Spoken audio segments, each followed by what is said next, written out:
Ini bab tentang kebenaran atau kelonggaran dalam bab berbekam. Dengan sanadnya, Imam Abu Daud meriwayatkan daripada Ibnu Abbas bahawa Rasulullah sallallahu alaihi wasallam pernah berbekam dalam keadaan baginda berpuasa. Kata Abu Daud, Wahib meriwayatkannya daripada Ayyub dengan isnadnya sama seperti lafaz dan makna hadis yang tersebut tadi. Ja'far bin Rabi'ah dan Hisham, yakni Ibnu Hassan, juga meriwayatkannya daripada Ikrimah daripada Ibnu Abbas.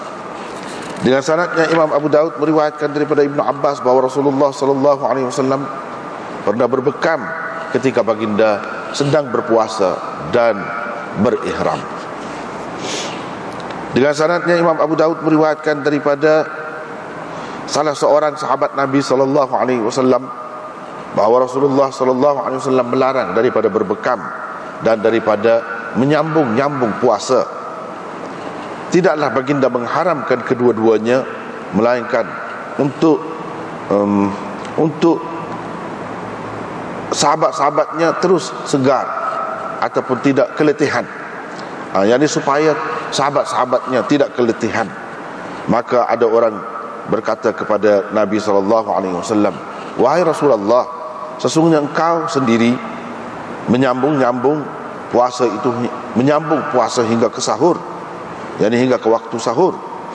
Maka Nabi SAW bersabda, "Sesungguhnya aku menyambung puasa hingga ke waktu sahur dalam keadaan Tuhanku memberi makan kepadaku dan memberi minum kepadaku." Dengan sanadnya, Imam Abu Daud meriwayatkan daripada Thabit, katanya, kata Anas, "Tidaklah kami meninggalkan berbekam," yakni tidak membenarkan berbekam kepada orang yang berpuasa, melainkan kerana takut dia kepenatan. Ini bab tentang orang yang berpuasa yang berihtilam pada waktu siang di bulan Ramadan. Dengan sanadnya, Imam Abu Daud meriwayatkan daripada salah seorang sahabat Nabi SAW, katanya Nabi SAW bersabda, "La yuftiru man qa'a," tidak terbatal puasa orang yang muntah dan orang yang berihtilam dan orang yang berbekam. Habis kata, kita tengok semula. Ini bab orang yang berpuasa berbekam. Maksud Abu Daud ialah nak bincangkan tentang satu masalah yang khilaf di antara ulama. Ada hak kata boleh, ada hak kata tak boleh. Sama-sama kalau dalam bab fiqh, dalam bab sunan, begitulah caranya Imam Abu Daud. Lebih kurang dengan cara Imam Tirmizi juga, iaitu tujuan dia nak kemukakan dalil bagi masing-masing ulama yang khilaf, berbeza pendapat tu, mana dalil dia. Kalau Abu Daud lebih dia tuju kepada dalil. Kalau Imam Tirmizi lebih dia tuju kepada nak rayak khilaf itu. Khilaf ada berlaku dalam perkara itu. Dia lebih ke situ. Tapi kesimpulannya kalau kita perhatikan, lebih kurang sama saja kedua-dua tu. Nak rayaknya khilaf dan dalil masing-masing. Kalau dalam bab ni Imam Abu Daud serupa dengan Imam Tirmizi juga, iaitu dia buat dua bab. Satu bab yang nampaknya dia kumpulkan di bawah bab itu kira-kiranya dalil-dalil bagi orang yang mengatakan tidak boleh berbekam. Bekam wak keluar darah. Wak keluar darah kok apa ni, kepala ke, macam-macam lah buat, belakang ke, ikutlah mana-mana pun. Itu bekam tu, wak keluar darah dengan maksud supaya sihat, untuk kesihatan. Kemudian kita tengok dalam bab seterusnya, apa ni, iaitu fir rukhsah atau babur rukhsah. Bab rukhsah maksudnya kebenaran, kelonggaran dalam perkara ni. Ini bab ni mewakili golongan yang mengatakan tak apa bekam. Dalam keadaan seseorang itu berpuasa, tak apa bekam. Jadi dia mari kedua-dua dalil bagi kedua-dua golongan. Yang pertama yang menyatakan tak boleh, yang kedua yang menyatakan boleh. Jadi kalau kita nak tahu dalam kitab Sunan, terutamanya dalam kitab dia ni, inilah tempat dia. Tengok situ, itulah dalil masing-masing. Baiklah. Sebelum kita bincang tentang hadis, oleh kerana kita baca kitab Abu Daud ni kan dengan sanad dia, yakni kitab Abu Daud yang lengkap, bukan Mukhtasar Abu Daud. Bukan Mukhtasar Abu Daud. Jadi tujuan Mukhtasar tu dia taksir lah sanad-sanad ni. Nak ambil isi saja. Molek juga dari satu segi, itu pun salah satu bentuk kitab hadis juga. Itu nak ambil isi saja. Cumanya kepada orang yang mengaji tentang sanad-sanad ni, dia tak berapa puas hati pasal tak boleh tengok sanad, tak ada sanad. Dak Imam Abu Daud buat lagu mana, cara ni, kedudukannya setara mana hadis tu. Dari segi kita nak hukum dhaif ke, hasan ke, sahih ke, atau lain-lain, payahlah kalau tak ada sanad. Dengan sebab itu boleh belaka ke mana-mana pun ada maksud masing-masing. Tapi kalau kita tengok kepada kitab hak asal yang lengkap tu, dia sekali dengan sanad. Cuba kita tengok sini, misalnya hak ni Imam Abu Daud ambil daripada Musaddad, dia ambil daripada Yahya, dia ambil daripada Hisham. Lepas tu dia tulis. Tu kan ada tu sanad. Tu makna tahwil sanad. Di sini berubah sanad. Imam Abu Daud nak royak saluran lain pula. Itu hak tadi saluran yang pertama. Orang panggil saluran yang pertama. Lepas pada ni saluran yang kedua. Imam Abu Daud ambil juga hadis ni daripada Ahmad bin Hanbal. Ahmad bin Hanbal ni siapa ni? Imam Ahmad tu lah, hak suhu tu. Dia tu adalah tok guru kepada Imam Abu Daud. Imam Abu Daud ambil daripada Imam Ahmad. Imam Ahmad pula ambil daripada Hasan bin Musa. Hasan bin Musa pula ambil daripada Syaiban. Begitu. Jami'an semua sekali. Ini kedua-dua ni, jami'an ni mana kedua-duanya Hisham dan Syaiban itu. Kedua-duanya mengambil daripada Yahya. Situ bertemu sanad. Situ baru bertemu. Dua saluran ni bertemu situ. Alik atas tu supaya sanad. Alik bawah tu je cabainya. Alik atasnya serupa. Yahya ambil daripada Abi Qilabah ambil daripada Abi Asma. Maksud Abi Asma di sini ialah Ar-Rahabi. Apa dia kata lagu tu maksud gitu? Sebab asalnya ketika dia meriwayatkan hadis ni, tok guru tak sebut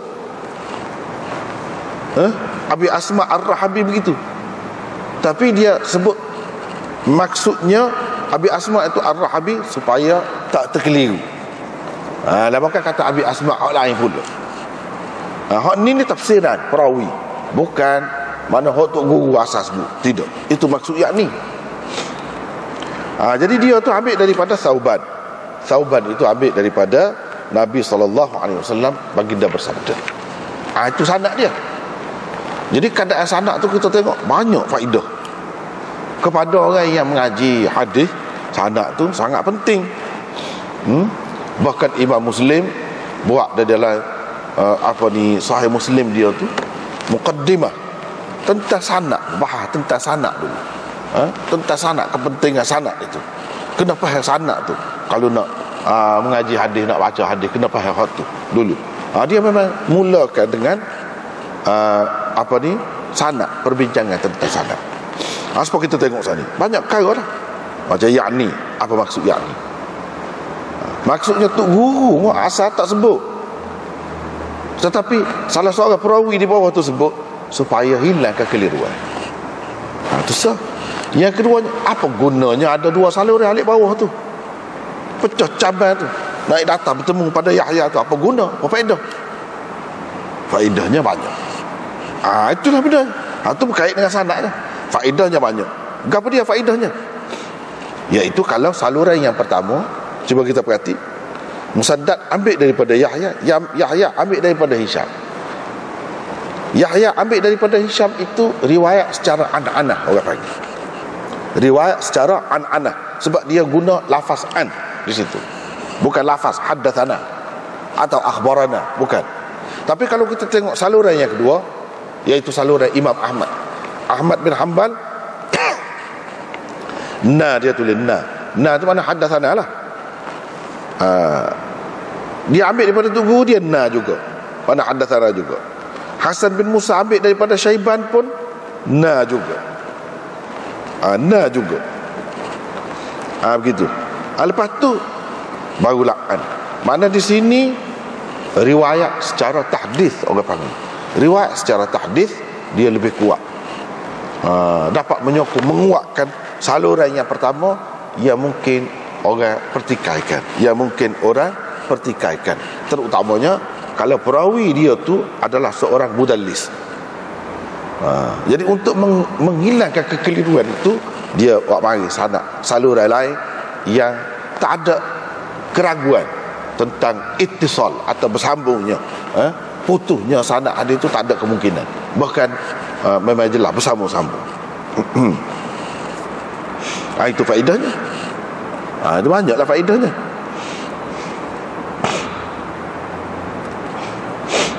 Jadi hadisnya hak tadilah aftaral hajim wal mahjum.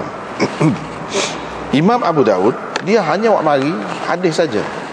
Kalau kita baca hadis dia saja, tak nampak gap dia nak ayatnya. Dia nak ayatnya khilaf.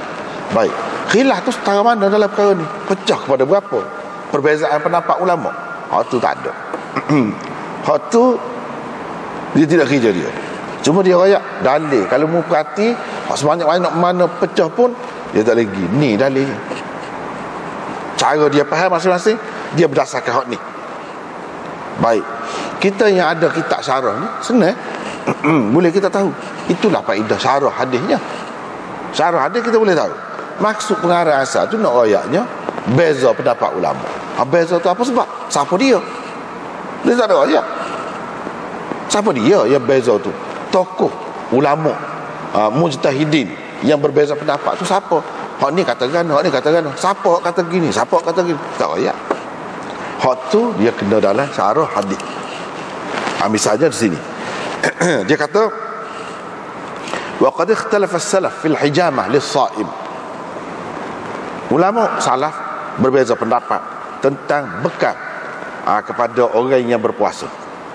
Fal jumhur ala adamil fitri biha mutlaqan. Jumhur ulama berpendapat tidak terbatal puasa dengan sebab berbekam itu mutlaqan, secara mutlak.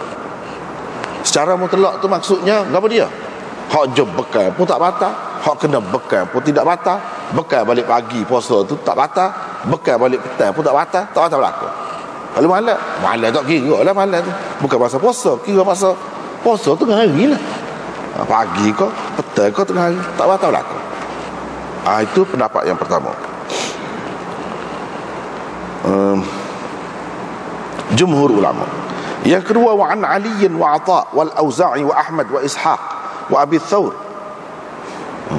yuftirul hajim wal mahjum wa aujabu alaihimul qada. Ini pula dia pun Sayyidina Ali, Atha, Auza'i, Ahmad, Ishaq, Abi Thawr berpendapat bekal ni membatalkan puasa. Hak jom bekal dah hak kena bekal, tak kira masa mana-mana. Hak jom bekal pun batal puasa, hak kena bekal pun batal juga puasa. Siapa dia kata? Hak ni bahkan mereka mewajibkan qada. Mana puasa tu memang batal. Sebab tu kita terjemah tadi aftaral hajim wal mahjum, terbatal puasa pembekam dan yang dibekam berdasarkan hak ni. Berdasarkan apa?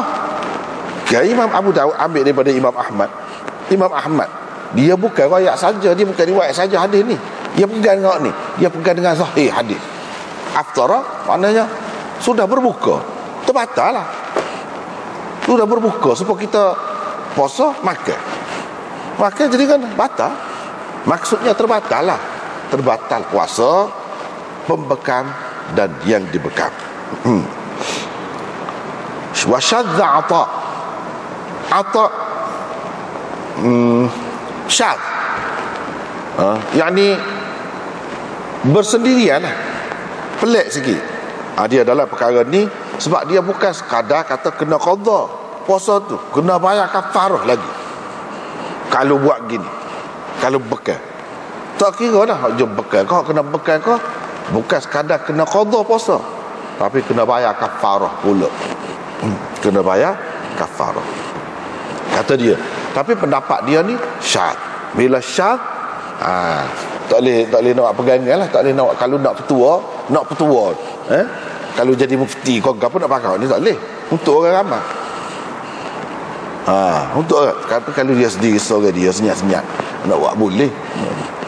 Alah keberat lah, alah keberat. Di kalangan ulama-ulama Syafi'i yang sependapat dengan Imam Ahmad dalam perkara ni ialah Ibnu Khuzaimah, Ibnu Al-Munzir, Abul Yad An-Naisaburi, Ibnu Hibban.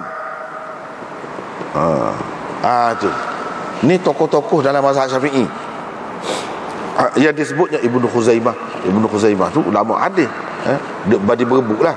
Biasa dah tu. Tapi ramai kata kalau dia ni ikut imam tertentu, maka dia ni ikut imam Syafi'i, Ibnu Al-Munzir. Yang sebenarnya kalau mengikut ulama-ulama ahli hadis, dia kata dah, ni pokok ahli hadis. Cuma banyak pendapat dia lebih serupa dengan Syafi'i, bukan dia ikut Syafi'i. Tirmizi menukilkan daripada Az-Za'farani, yang ini anak murid Imam Syafi'i, bahawa Imam Syafi'i sendiri dalam masalah ni dia menggantungkan pendapatnya dengan kesahihan hadis ni. Kalau hadis ni sahih, maka batal. Jadi dia tidak jelas Imam Syafi'i. Boleh jadi pada masa Za'farani ni maknanya anak murid Imam Syafi'i yang meriwayatkan qaul qadim dia. Jadi dalam qaul qadim Imam Syafi'i, dia tak boleh nak keputusan. Dia kata, dia terhenti, dia kata hadis itulah hadis ni. Kalau hadis ni sahih, terbatal. Kalau hadis ni tak kemah mana, tak boleh lah siapa kata terbatal gitu. Pendapat dia hak dulu qaul qadim. Tapi pendapat hak kemudian tak batal. Dia tak batal. Sebab apa? Dia kaji-kaji tengok ada latar belakang, ada cerita lain. Rupanya bila orang pergi cek hak je bekal, dan hak kena bekal dalam peristiwa yang tertentu tu duduk mengopak orang. Jadi maksud aftar al-hajib wal mahjum itu maknanya terbatal tu bukan terbatal puasa tu sendiri sehingga kena qada, tak terbatal pahala dia, tak ada pahala. Puasa tu sah. Jadi sebab dia ada latar belakang tu, dia faham gitulah. Jadi aftar al-hajib wal mahjum ni walaupun sahih tapi tidaklah sampai terbatal. Sebab apa? Sebab ada benda lain yang mengalihkan hukum tu, wajib tu kepada hak lain. Terbatal tu. Jadi tidak terbatal. Hanya jadi kurang puasa tu. Sebab apa terbatal? Pahala dia. Bukan terbatal puasa tu sendiri. Dia faham gitu. Kemudiannya. Jadi maknanya paling tinggi pun kalau buat benda ni bekal ni makruh. Tidak sampai terbatal. Itu pendapat dia hak kemudian. Hak dulunya gini mengikut riwayat Za'farani. Mana dia kata kalah. Ada beberapa pendapat Imam Syafi'i ini yang katakan mana bagi dia pada ketika itu tak jelas hadis ni. Hadis tentang sesuatu perkara, apa maksud sebenarnya, dia tak berapa jelas. Bahkan kadang-kadang dia gantungkan pada kalau sahih. Termasuk soal lagi, kalau bersentuh lelaki dengan perempuan, batal ke tidak air semaya dengan bini kau. Imam Syafi'i hak dalam Abu Daud ni lah ada hadis tu, ada dalam Abu Daud. Imam Syafi'i kata kalau Ma'bad bin Nubatah itu diketahui seorang yang molek, maka saya akan berpendapat tak batal air semaya. Dia tidak jelas tentang salah seorang perawi yang meriwayatkan hadis bila Nabi SAW nak tumbuk semaya itu, Nabi siung bini dia, siung Aisyah. Siung tu mana? Tidak berlapik lah siung lah. Takkanlah siung berlapik. Jadi siung, lepas tu dia tak ambil air semaya dalam Abu Daud ni lah. Jadi Imam Syafi'i dia kata batal tu sebab dia tidak jelas waktu tu. Dia tak kenal molek perawi sana. tak pasti. Tapi dia gantung. Sebab ni lah ta'liq, orang panggil ta'liq, gantung hukum. Kalau dia ni seorang perawi yang molek, kira-kira boleh pakai, tak batal. Tapi saya tak pasti tentang dia. Supaya juga ni, dia kata kalau hadis ni sahih, tak ada benda lain dah, dia lagi ni kita kena pakai sahih, batal. Dah after mana dia batal. Maknanya kita kena faham. Ramai orang tidak faham. Kadang-kadang dia jadi telajak gapo-gapo pun. Dia jadi telajak. Kalau orang dulu kat alim tahu belaka seseolah su, sehingga dia kata kita setara mana lawan dia. Bukan masalah lawan tak lawan, masalahnya sebagai manusia, orang alim sebesar mana pun, kalau kita perhati dalam kitab-kitab, ada benda yang dia tak pasti, dia kata. Sedangkan benda tu orang kemudian jelas hadis ni memang sahih, dia kata. Ma'bad bin Nubatah tu seorang yang molek, tak ada apa masalah pun dia. Orang lain tahu, dia tidak tahu. Tapi dia tu imam. Menunjukkan orang-orang yang dikatakan imam tu bukanlah segala-galanya dia tahu. Jadi sehingganya mana orang lain tu, sebab itulah Syaukani mengatakan dalam kitab dia Irsyadul Fuhul, kadang-kadang orang kemudian dia tidak faham gapo dia syarat ijtihad ni. Kadang-kadang tu orang kemudian ni ada 10 kali dah kelayakan ijtihad, dia tak iktiraf lagi, kata dia. Sebab apa dia orang kemudian? Seolah-olahnya orang dulu tu segala-gala tahu. Tak ada tersalah, tak ada tersasar, agak-agak maksum. Itu satu kesilapan sebenarnya. Itulah penyakit umat zaman kemudian. Padahalnya Imam Syafi'i dia terus-terang, sama-sama pun imam-imam lain pun gitu. Kalau dia tak tahu, dia tak tahu. Kalau dia tak pasti, dia tak pasti. Ni bergantung kepada ni. Bergantung kepada ni. Kalau hadis tu sahih, kita kena terima. Mana-mana semua pun dia terikat dengan hadis. Semuanya patuh kepada hadis. Cumanya dalam menilai hadis tu setara mana, tu berbeza-beza. Dan dia buat sesuatu keputusan berdasarkan apa yang dia tahu lah, setakat yang dia tahu, setakat yang dia faham. Sekadar tu je, tidak lebih daripada tu dikehendaki daripada seseorang alim ni. Macam mana dia nak tahu hakikat sesuatu? Tak lagi sekat mana dalih awak boleh faham berdasarkan kaedah sekat tu. Begitulah juga Imam Syafi'i. Baiklah, inilah juga kalau di kalangan ulama mazhab Malik, Ad-Dawudi berpendapat begitu juga. Lepas tu dia ambil dalam kitab Bidayatul Mujtahid wa Nihayatul Muqtasid.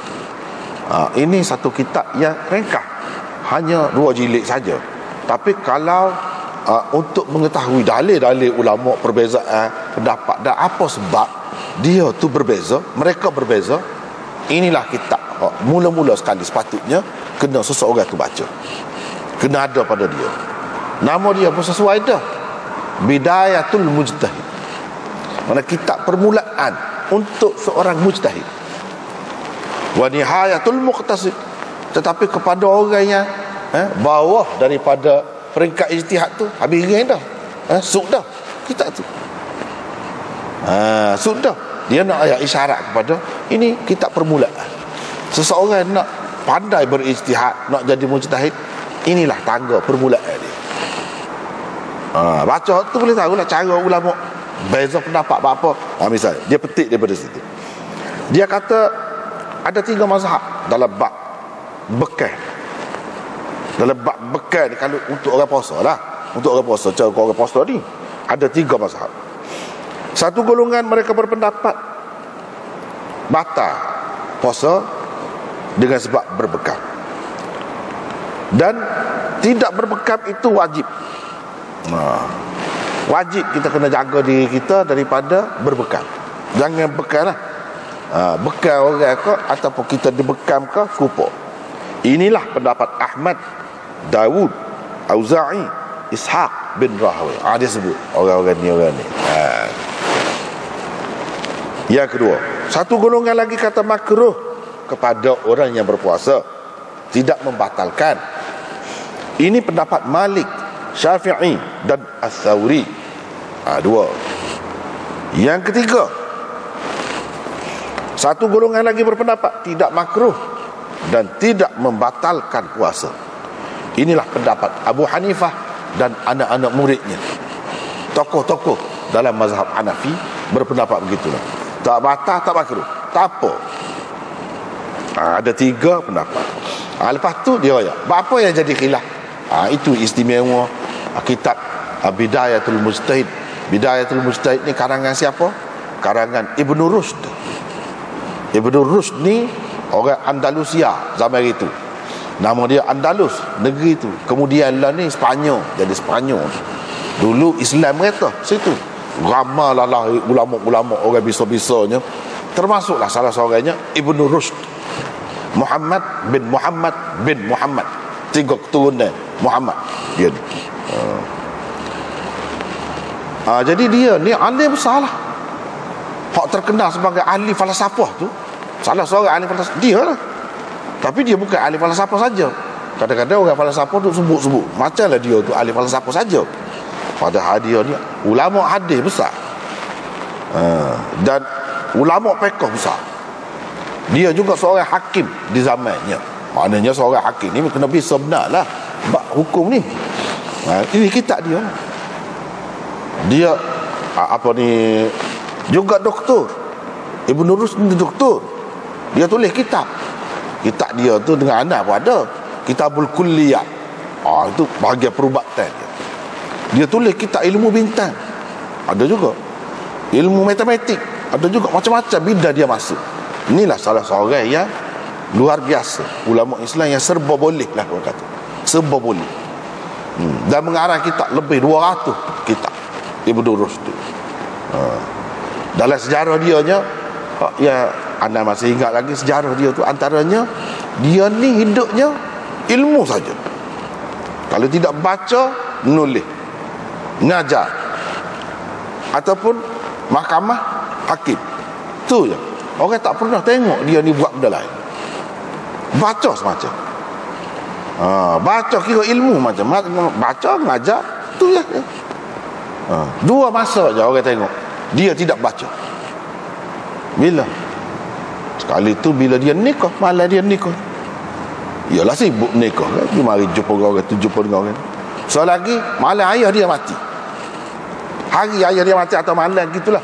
Ayah dia mati. Kematian tu nak orang nampak dia tak baca. Selain tu kan nampak baca semua. Tengok kuat ulama-ulama. Dulu dia patutlah jadi ahli ilmu hebat pun kuat baca. Kuat baca.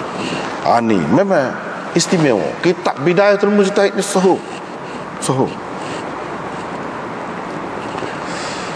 Dia kata sebab khilaf ulama ni, apa? Sebab asar yang berbeza-beza ada. Kalau kita tengok hadis ni nampak macam boleh, hadis ni nampak macam tak boleh. Tu sebab jadi beza pendapat tu. Sebabnya kata dia, kalau nak kira asas dalam bab ini ada dua hadis sebenarnya. Ada dua hadis. Yang pertamanya yang diriwayatkan melalui saluran riwayat Thauban. Termasuk juga riwayat Rafi' bin Khadij bahawa Nabi SAW bersabda aftar al-hajim wal mahjum, yang kita baca tadi dalam Abu Daud, dalam kitab tu, dalam kitab ni ada belakang, hampir ada belakang ni. Inilah satu hadis Thauban ini dihukum sahih oleh Imam Ahmad. Imam Ahmad kata sahih. Imam Syafi'i tadi kan dalam qaul qadim dia, pendapat dia daripada Za'farani, kata dia tidak pasti, dia gantungkan atas kesahihan hadis. Kalau hadisnya sahih, ya, mana dia tak boleh nak hukum lagi pada masa itu. Tapi Imam Ahmad hukum hadis ini sahih. Sebab tu dia pegang. Dia kata memang batal. Orang hak je bekal, hak kena bekal, batal puasa. Hadis yang kedua kata dia dalam masalah ni ialah hadis Ikrimah daripada Ibnu Abbas bahawa Rasulullah SAW pernah berbekam ketika baginda berpuasa. Mana tengah puasa Nabi bekam. Dia dibekam lah, dia dibekam. Mana kalau lah batal puasa, sebab apa Nabi buat kerja benda lagu tu? Bagi orang yang kata tidak makruh, tak ada gapo. Nabi tidak buat benda makruh. Kalau makruh, apa yang dia buat? Situlah hujan jadi. Orang ni tengok begini, Nabi buat. Nabi dia tidak buat benda makruh. Benda makruh benda usaha haram. Kalau buat ibadat ni, la tubtilu a'malakum, jangan kamu batalkan amalan kamu. Takkanlah Nabi nak langgar Quran. Dia puasa molek-molek, lepas tu batal. Apa? Ini menunjukkan tak batal lah. Tak batal lah. Kalau tidak, dia jadi langgar perintah Allah SWT tu pula. Sekarang yang kedua, tidak haram. Kalau haram, mana dia buat? Yang ketiga, makruh pun tidak, sebab dia tidak buat benda makruh. Gitu. Ada orang kata tak, makruh. Tidak semesti kalau Nabi buat tu tidak makruh. Kepada dia ialah tidak makruh, kepada orang lain makruh. Lepas tu dia buat untuk menyatakan harus saja, boleh. Bukan makna molek, bukan makna tidak makruh. Supaya Nabi pernah kencing sambil berdiri, bukan makna molek lagu tu, buat semua molek dan ajar lagu tu, tidak. Nak ada ketikanya boleh buat, tidak sampai ke peringkat haram. Dengan sebab itu ada ketika berlaku kepada dia buat, takut-takut orang kata haram. Itulah yang jadi beza pendapat tu. Hadis Ibnu Abbas ini sahih juga. Jadi ulama pecah, berbeza pendapat, 3 pecahan. Yang pertama pakai mazhab tarjih, kata dia. Tarjih ni sama sahih, dah hadis ni sama sahih. Mana lebih sahih? Kita kena utamakan hak lebih sahih lah. Kalau kita kata nak makan makanan pun kita nak beli, hak ni sedap, hak mana lebih sedap? Kita pilih kan hak lebih sedap. Gitulah. Hak ni pun gitu juga. Dia pakai mazhab tarjih. Dia ambil kaedah tu, kaedah tarjih. Bila kedua-duanya sahih, hak mana lebih sahih? Hak ni kata hak ni lebih sahih, adalah sebab-sebab dia tarjih ke hak tu. Hak batal tu aftar al-hajim wal mahjum, hak dengan makna batal tu. Hak ni pula kata hak ni lebih sahih. Hadis Ibnu Abbas, hak ni lebih sahih. Sebabnya gini. Jadi dia tarjih tu, dia ambil tu. Bila tarjih, ambil salah. Hak salah lagi tu dia ketepikan, dia tak pakai. Itu orang panggil kaedah tarjih. Yang kedua pakai kaedah jamak. Kaedah jamak, jamak ni pakai kedua. Hadis ni pun kita pakai, hadis ni pun kita pakai. Hak kata Nabi SAW bekal tu menunjukkan harus. Hak kata aftar al-hajim wal mahjum tu kita pakai juga, tapi bukan dengan makna terbatal, dengan makna galai. Dengan makna galai, dengan makna terdedah kepada terbatal puasa misalnya. Boleh berlaku terbatal puasa dengan perbuatan tu, bukan terbatal sungguh, boleh terbatal, bawa ke situ. Sebab apa? Dan letih. Bila darah tu dikeluarkan, boleh jadi letih pada setengah-setengah orang. Kepada hak kena bekal, kepada hak je bekal pula, boleh jadi bila zaman dulu kan dia cara nak keluar darah bekal tu, dia isap dengan mulut tu. Zaman dulu benar yang guna tanduk. Dia toret. Dia isap. Ada kalanya macam-macam lagi alat guna, tapi dia guna dengan mulut. Bila guna dengan mulut tu boleh jadi dia seduk tu masuk. Jadi itulah maksud terdedah tu tidak mesti terbatal, tapi terdedah. Kita buat kerja tu kerja yang boleh membatalkan puasa kita. Membatalkan puasa kita. Jadi pakar kedua. Ada yang memakai kaedah isqat inda ta'arud war ruju' ila al-bara'atil asliyah. Terpakai kaedah yang ketiga ni, bila ada dua dalil yang sama kuat, tak boleh kita nak kata ni kuat, peninglah. Begitu. Lagu mana? Kena balik kepada asal. Asalnya bukan ni boleh ke tidak? Kalau tidak dalam keadaan puasa lah, boleh ke tidak? Boleh. Ada boleh. Hak ni pun gitulah juga. Asalnya boleh. Bila boleh lah. Kita pakai begitu. Apabila tidak diketahui hak mana nasikh dan hak mana mansukh. Bila dua hadis yang berbeza, hak mana boleh jadi salah satunya mansuh. Kalau tidak diketahui tarikh hak mana dulu, hak mana kemudian, tak boleh nak kata hak ni nasikh, hak ni mansukh, maka dia pakai jalan isqa. Gugur. Tak boleh, tak sepakat kedua lah sini. Tak sepakat kedua. Kalau tak sepakat kedua, lagu mana? Balik asal. Asalnya lagu mana?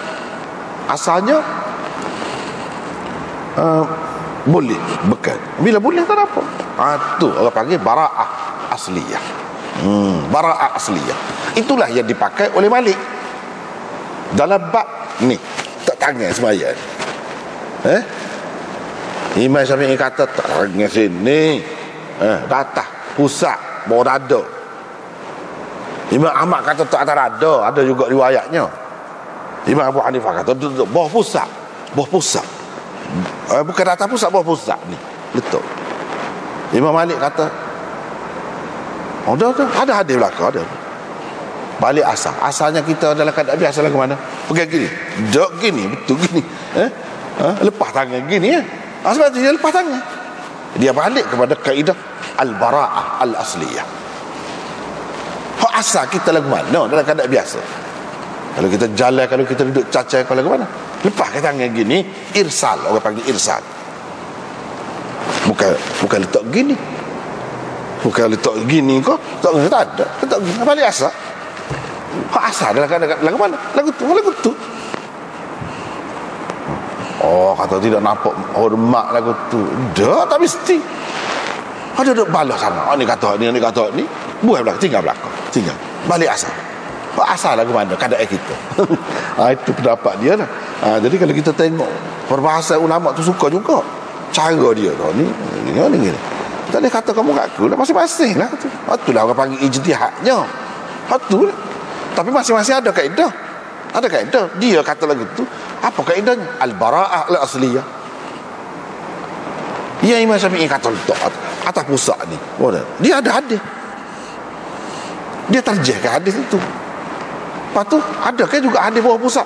Dia terjeh. Pakai kaedah terjeh. Bila terjeh tinggallah salah satu. Tak pakai. Tertudah. Itu makna terjehnya. Yang Imam Abu Hanifah, apa yang letak bawah pusat? Dia terjeh tu. Supaya juga ni bukan semasalah lah. Beribu-ribu masalah masuk bawah kaedah. Lagu ni dah pakai sekali.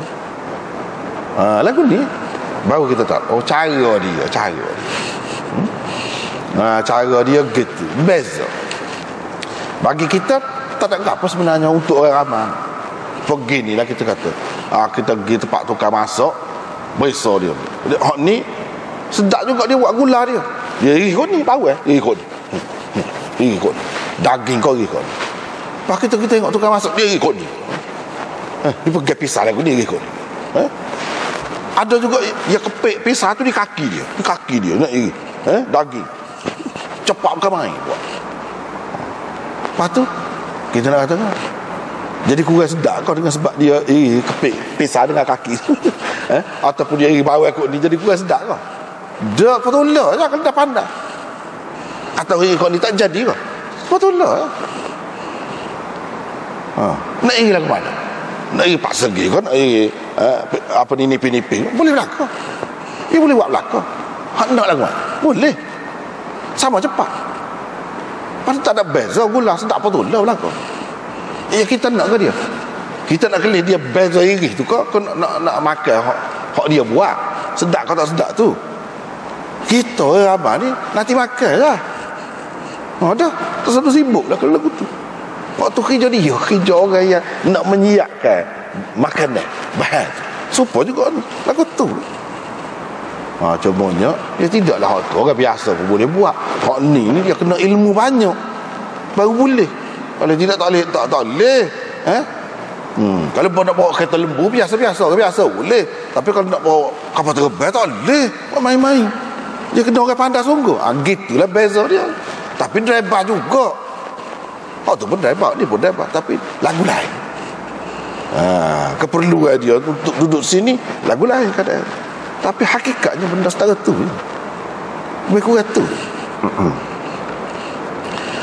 Orang yang pakai kaedah terjeh, dia pegang dengan hadis Thauban tadi, aftar al-hajim wal mahjum. Ataupun dia pegang dengan hadis Ibnu Abbas. Dalam bab yang kedua tu, akan datang dalam bab yang kedua. Jadi hadis ni, hadis Thauban ini dia memberi satu hukum yang asalnya tak ada. Asalnya tak apa, tak ada gapo pun. Boleh lah, mana bekal tu. Ni tiba-tiba bekal jadi batal puasa. Dia menyabitkan sesuatu hukum. Mujib hukman. Hadis Ibnu Abbas pula rafi'uhu. Hadis Ibnu Abbas pula mengangkat hukum itu. Dah batal, hak ni macam tak batal pula. Lagu mana? Jadi bagi orang hak terjih hadis Ibnu Abbas, dia kata kalau hak ni tak boleh, lepas tu hak ni boleh, maknanya hak tak boleh tu dulu mansuh dalam hak tu. Hak ni hak kemudian. Dia terjih hak kemudian. Sebab hak ni hak nasih. Hak ni hak mengangkat hukum tu. Hukum tu sudah ada dah, tak boleh. Mari hak ni hilangkan hukum tak boleh tu. Jadi boleh lah. Sebab Nabi sendiri bekal. Dia kata, itu.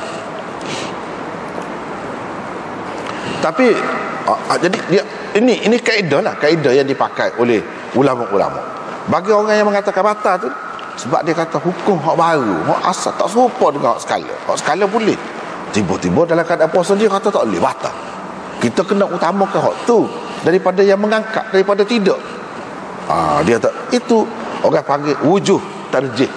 Sebab-sebab untuk seseorang itu mentarjihkan sesuatu hukum. Mengutamakan, melebihkan hukum hak ni daripada hak ni, banyak sebab lah. Masing-masing ada dalam perkiraan dia tu. Orang ni pakai hak ni pakai hak ni. Kau mana-mana pada kita pun kata tak adil lah. Tak ada kesan mana sebenarnya. Tak tahu apa, tak apa. Kita nanti makan ya. Orang ramai ni nanti makan. Dia bukan sedap ni. Tu je lah. Naik nama hak jebuat. Tu je lah. Hak jebuat tu penakkan lah. Makan mentah lah. Hak nak boleh kesiak tu. Nak boleh kesiak tu kita tahu kok. Masa sebanyak mana. Nak gula kambing kau, nak gapo kau. Nak jadi sedap pula tu.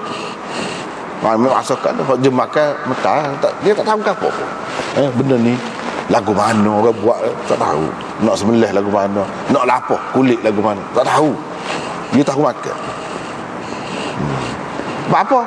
Sebab kerja manusia dia kata serupa kehidupan. Orang ni satu kemampuan.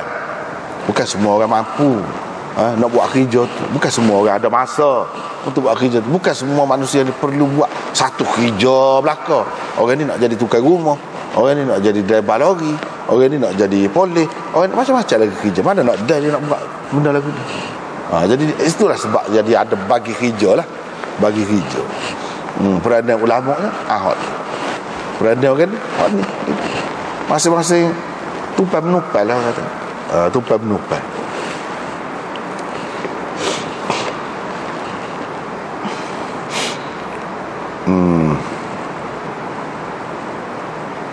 Itulah yang disebutkan oleh Ibn Rushd dalam kitabnya Bidayatul Mujtahid. Dia royak punca apa yang jadi khilaf. Itu lebih kitab tu istimewa dan dalam bahasa yang mudah ke mudah. Dia royak kaedah tu bara'ah asliyah tu. Dia tidak hurad dah. Bara'ah asliyah tu kita kena faham dulu lagi lah. Kena ngaji dah usul. Kalau tak ngaji usul tak faham juga apa dia bara'ah asliyah. Tapi cara mudah lah ke mana-mana pun nak banding dengan hak lain-lain. Jadi kitab ni macam-macam. Ada hak mudah, ada hak payah. Kena hak payah juga. Semuka sorak 2 bulan tak habis lagi. Boleh bahas lagi. Tak bahas. Kod ni 2 bulan tak habis lagi. Jadi bermain kitab-kitab kalau dah hak payah. Misalnya kitab Syarah Mawaqif misalnya. Tu sakit kepala. Kitab kalau dalam falsafah hadiyah sa'idiyah kau misalnya, bukan sebarang orang nak boleh baca hak tu. Dia kena ngaji ikut saluran dia lah, baru boleh. Kalau tidak tengah.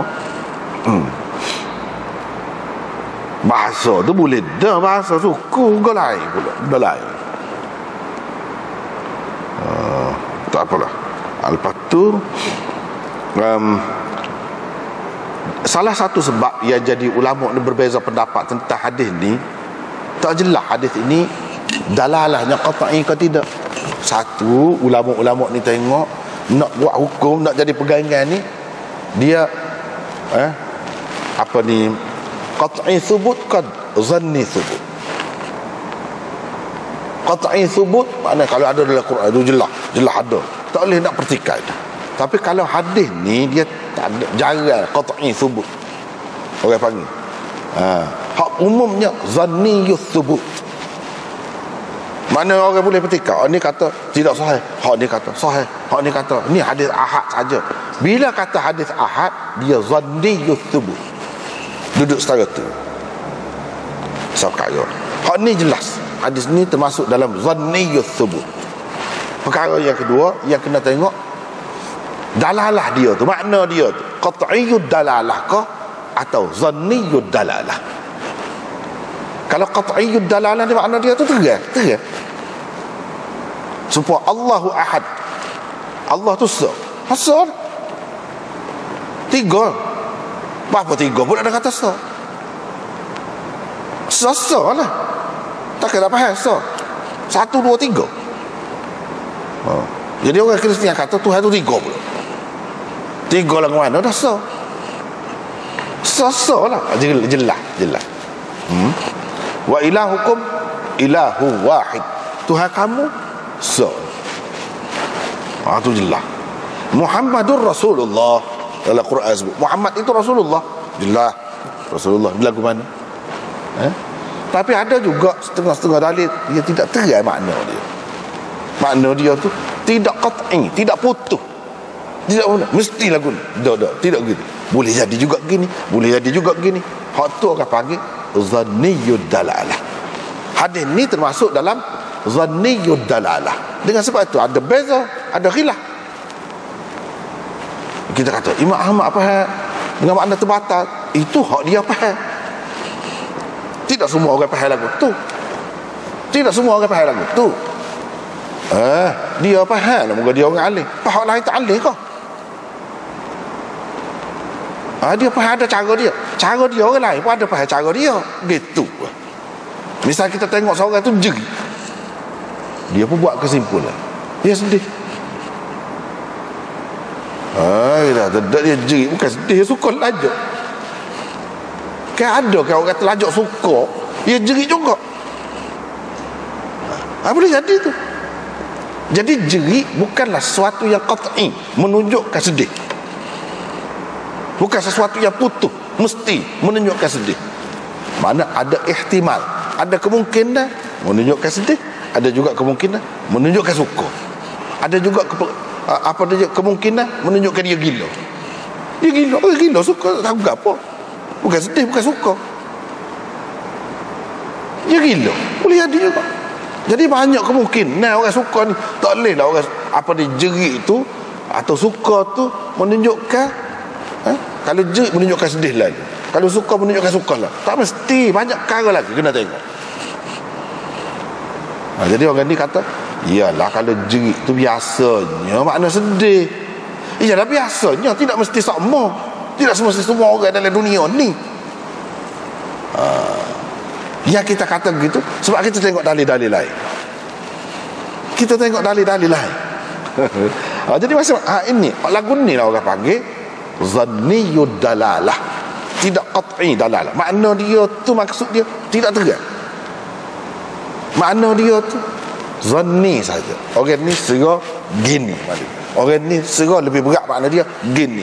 Sebab apa dia kata lebih berat makna gini? Sebab dalilnya gini-gini. Tu je. Sebab apa yang kita kata sedihnya? Baru balik daripada luar negara lama, zaman dulu Len ni tak berapa sedih. Pasal apa? Boleh kecek belakang. Zaman Len ni nak hari boleh kecek duduk jauh pun, boleh tengok gambar, duduk sengih suka. No. Kalau zaman dulu 5 tahun 7 tahun duduk luar negara ni, tak boleh nak berubah. Pergi ambil sambut, hojo sambut, sukalah. Hojo sambut, hojo balik tu pun sukalah. Tengok lagu lain, mula tak ada jembeng, ada jembeng. Mula kecil besar dah jadi. Terharulah dalam keadaan lagu tu. Tak ada ayat jeri. Jeri itu suka tu, bukan sedih. Wah, apa sedihnya menjumpa. Jadi benda-benda lagu ni. Jadi hadis dia tak terat. Dengan sebab itu, qala al-Baghawi fi syarh sunnah. Imam Baghawi dalam syarah sunnah. Syarah sunnah ni nak urut lah dalam sunnah tu apa makna. Orang ni tak pakai lagu ni buat apa? Orang ni tak pakai lagu ni buat apa? Dia kata makna sabda Nabi SAW, aftar al-hajib wal mahjub ay ta'arrada lil iftar. Mereka terdedah kepada terbatal puasa. Bukan makna aftar al-hajib wal mahjub tu makna terbatal puasa. Terdedah kepada terbatal puasa. Apa dia kata? Adapun hak jom bekal sebab tidak selamat. Tak ada jaminan. Tak siapa mana-mana bahagian darah dalam mulut, dalam rongga dia tu. Bila dia isap. Hak kena bekal pula tak ada jaminan. Dia tu terus segar jadi sihat. Dan jadi tidak letih bila bekal. Jadi keadaannya boleh membawa kepada dia tu buka puasa. Pasal letih.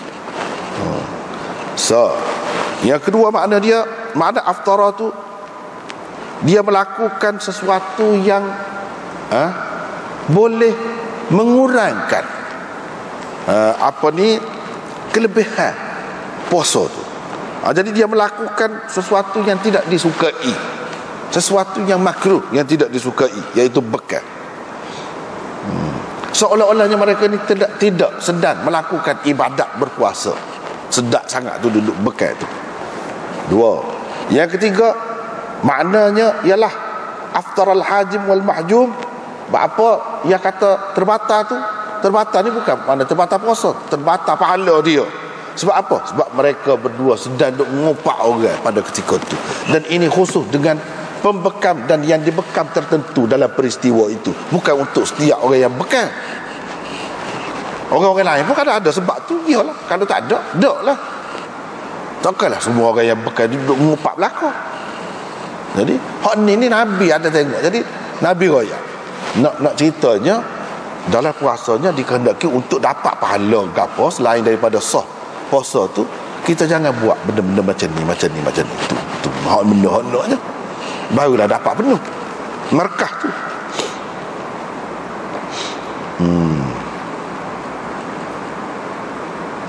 Itulah antara makna-makna hadis. Jadi bila ada banyak makna, itu orang panggil tidak qat'i, tidak putus. Tidak makna dia tu. Kemungkinan tu ada. Bila kemungkinan ada, itulah sebab jadi khilaf. Walaupun kita kata tu ada tu. Sahih, jelas makna dia. Ialah makna aftara tu banyak makna. Banyak makna. Tidak satu saja makna dia. Boleh jadi banyak. Lepas tu dia mari.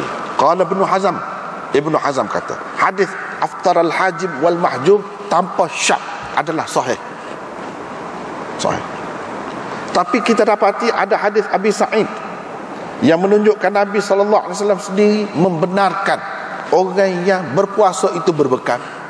Mana ada hadis lain yang tak serupa. Kalau kita tengok atas hadis-hadis ni kemah dah sahih. Tapi ada pula hadis lain yang menampakkan boleh. Sahih juga kata dia sanak dia hak tu. Jadi kita kena pegang dengan hak ni lah. Hak kata boleh ni. Sebab rukhsah boleh ni dia selepas daripada taklif. Begitu. Menunjukkan hak kata terbatal puasa dengan sebab bekam itu sudah mansuh. Sama ada hak jom bekam ke ataupun hak kena bekam, itu pendapat Ibnu Hazm. Jadi Ibnu Hazm dia ni zahiri, tapi ada kalanya dia tidak jadi zahiri. Jadi hak kata zahiri itu secara umumnya, bukan semua perkara tu dia pakai zahir. Kalau pakai zahir jadi Imam Ahmad lah. Imam Ahmad tu orang panggil zahiri kau? Tak. Tapi dia pakai zahir hadis. Kalau nak kira je mana gini, dia tak terima dah lain. Batal sembahyang. Apa ni puasa, orang yang puasa. Jadi pakai hak tu. Kalau nak kira Imam Ahmad lebih zahir sini daripada Ibnu Hazm Az-Zahiri. Ibnu Hazm tengok juga hadis lain. Dia kata ni nampak boleh pun. Jadi kita kata boleh, tak apa. Pula. Jadi tak semesti. Kadang-kadang kita jangan siapa apabila kita kata orang zahiri tu kat zahiri, jadi macam toh tengok selapis belakang. Tak gitu. Dia orang alim besar tu. Ibnu Hazm Az-Zahiri tu besar tu, alim. Walaupun dia kebanyakan je pakai zahir, tapi banyak perkara tidak macam ni. Dia takwil, dia ikut lain. Imam Ahmad lebih zahir lagi daripada dia.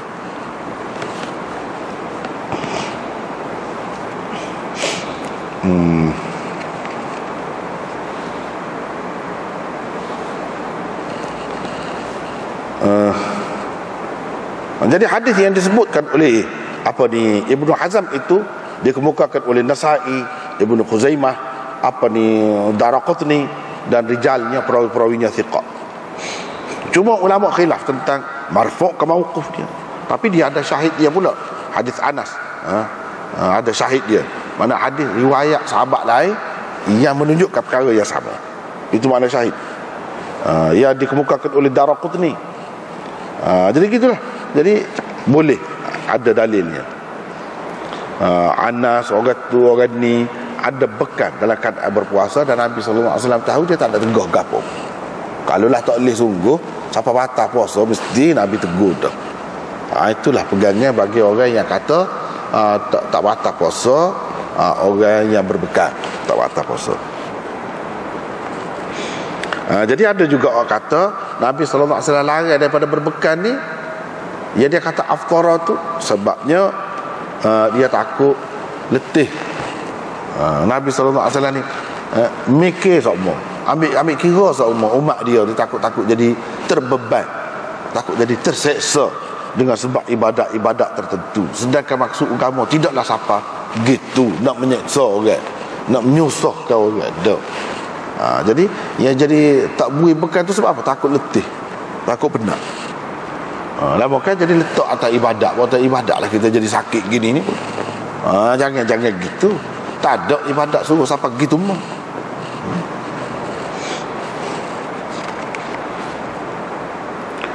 Begitulah. Jadi dalam hak bab akan datang, hak kata boleh tu, itulah ada salah satu riwayat Anas, dia kata sebabnya yang kita larang-larang tu pun takut letih. Kalau tidak sambil letih, kalau seseorang tu dia jamin, dia tak apa, dia memang skala pun tidak jadi letih lah. Kalau dia bekan tak apa. Kerana tu, bukan kerana tak tahu sebab apa batal. Dah, tidak gitu. Walau bagaimanapun benda ni termasuk dalam benda khilaf. Itulah sebab Imam Abu Daud buat mari di bawah tajuk ni. Dua tajuk dia buat, dua tajuk. Satu yang zahirnya dipegang oleh orang-orang yang kata batal. Satu lagi yang dipegang oleh orang-orang yang kata tidak batal. Jadi itu maksud dia. Jadi hadis-hadis nak banyak-banyak ni lebih kurang tu belaka. Lebih kurang tu belaka.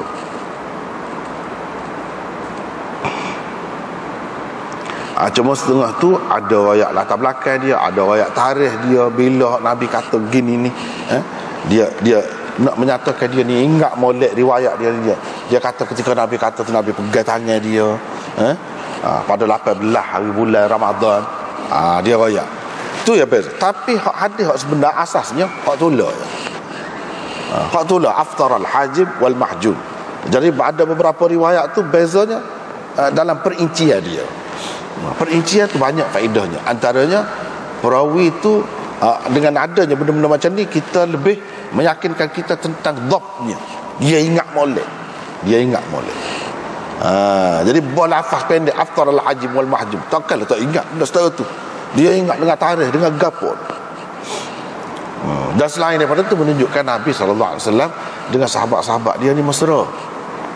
Tidak kata duduk jauh, tak boleh duduk dekat. Tak, dia jalan pegang tangan, pepeng gitu. Mesra Nabi SAW ni. Tidak kebesaran lah kata, besar kediri, tak. Walaupun dia ni sebagai siapa dia. Banyaklah pengajaran dia celah-celah tu. Tu jelah, tapi hak asal dia nya nak ayat tu je. Di sini dibakik apa orang tu duduk bekan apa. Ini semua ni nak perincian. Perincian. Hadis sebenarnya hak tula. Aftar al-hajim wal mahjum. Nampak kita sekat tu lah malam ni tak ada lah. Lewat tadi. Sekat tu lah dulu. Wallahu a'lam.